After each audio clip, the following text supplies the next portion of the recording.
This is the Bible that I usually read for those who don't know yet, or if there's anyone new to my lives or something. And if there is ever anyone new to my lives, then I suggest, like, I recommend going to my first live so that you can watch that, so that you'll be able to get, like, page 1 and stuff like that, too, since I'm on page 82. And I hope everyone is having an amazing day or not so far. And let's get started.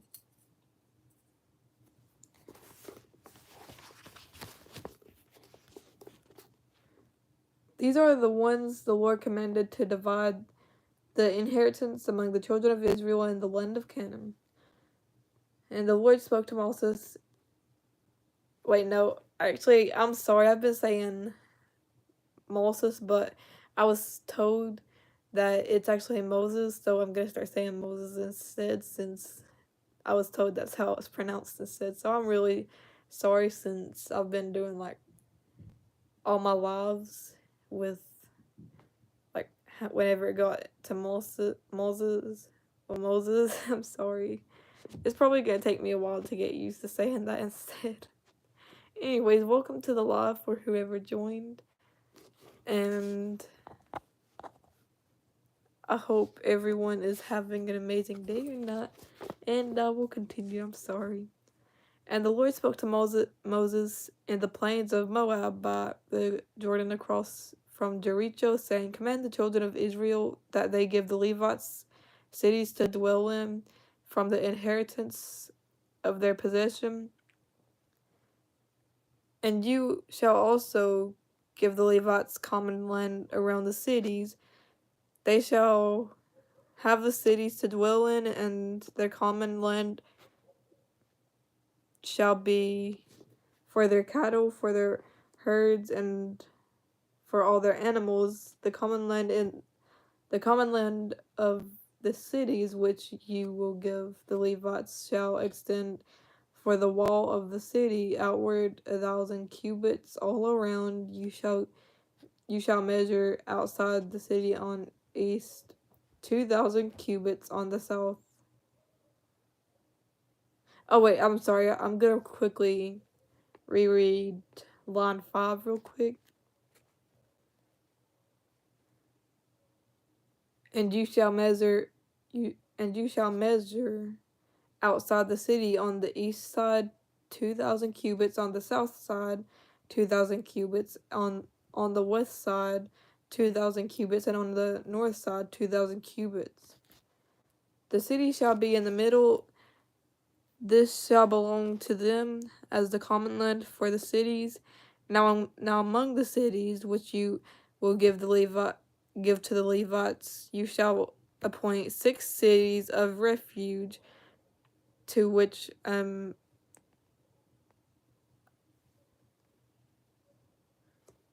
manslayer may flee, and to these you shall add 42 cities. So all the cities you will give to the Levites shall be 48. These you shall give with their common land, and the cities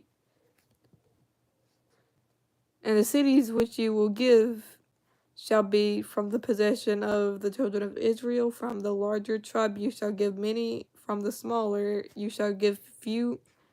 Each shall give some of its cities to the Levites in proportion to the inheritance that each receives. Then the Lord spoke to Moses, saying, Speak to the children of Israel and say to them, when you cross the Jordan into the land of Canaan, then you shall appoint cities to be cities of refuge for you, that the manslayer who kills any person accidentally may flee there. They shall be cities of refuge for you from the Avenger, or yeah, I think it's Avenger on how you pronounce it. I'm really sorry if I'm wrong though. that the manslayer may not die until he stands before the congregation in judgment. And of the cities which you shall give 6 cities of refuge. You shall appoint 3 cities on this side of the Jordan, and 3 cities you shall appoint in the land of Canaan, which will be the cities of refuge. These 6 cities shall be for refuge for the children of Israel, for the stranger, for the sojourner among them, that anyone who kills a person accidentally may flee there. But if he strikes him with an iron implement so that he dies, he is a murderer. The murderer shall surely be put to death. And if he strikes him with a stone in the hand, by which one could die, and he does die, he is a murderer. The murderer shall surely be put to death. Or if he strikes him with a wooden hand weapon, by which one could die, and he does die, he is a murderer. The murderer shall surely be put to death. The avenger of blood himself shall put the murderer to death.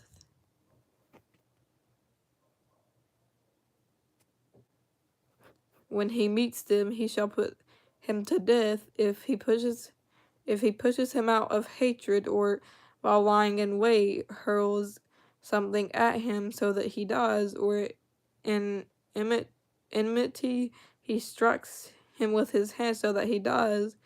The one who struck him shall surely be put to death. He is a murderer. The avenger of blood shall put the murderer to death when he meets him. However, if he pushes him suddenly without enmity, or throws anything at him without lying in wait, or uses a stone by which a man could die, throwing it at him without seeing him so that he dies while he was not his enemy or seeking his harm, then the congregation shall judge between the manslayer and the avenger of blood according to these judgments. So the congregation shall deliver the manslayer from the hand of the avenger of blood, and the congregation shall return him to the city of refuge where he had fled, and he shall remain there until the death of the high priest who was anointed with the holy oil. But if the manslayer at any time goes outside of the limits of the city of refuge where he fled, and the avenger of blood finds him outside the limits of his city of refuge, and the avenger of blood kills the manslayer, he shall not be guilty of blood, because he should have remained in the city of refuge until the death of the high priest. But after the death of the high priest, the manslayer shall return to the land of his possession. And these things shall be a statute of judgment to you throughout your generations and all your dwellings. Whoever kills a person, the murderer shall be put to death on the testimony of witness. But one who witnesses is not sufficient.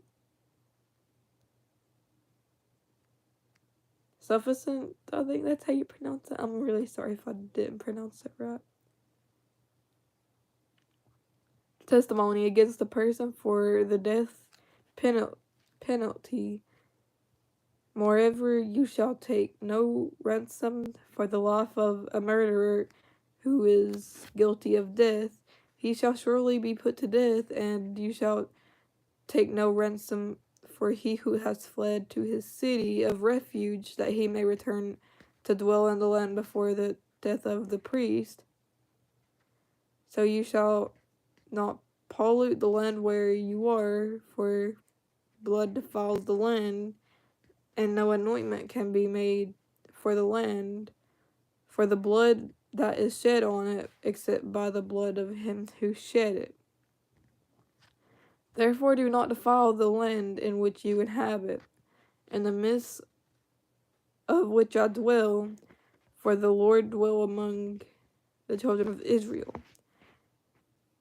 Now the chief fathers of the families of the children of Gilead, the son of Machir, the son of Manasseh, of the families of the sons of Joseph, came near and spoke out before Moses and before the sons of Joseph, and came near. Oh wait, I'm sorry, I read that wrong.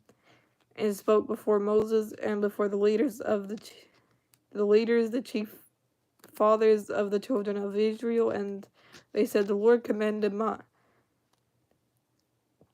Lord Moses to give the land as an inheritance by lot to the children of Israel. And my Lord has commanded by the Lord to give the inheritance of our brother Zelophehad to his daughters.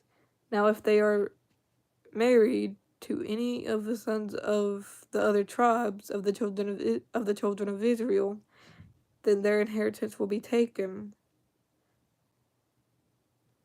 from the inheritance of our fathers, and it will be added to the inheritance of the tribe of into which they marry. So it will be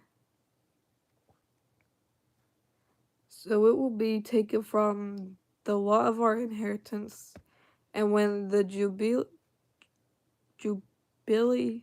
of the children of Israel comes, and their inheritance will be added to the inheritance of the tribe into which they marry. So their inheritance will be taken away from the inheritance of the tribe of our fathers.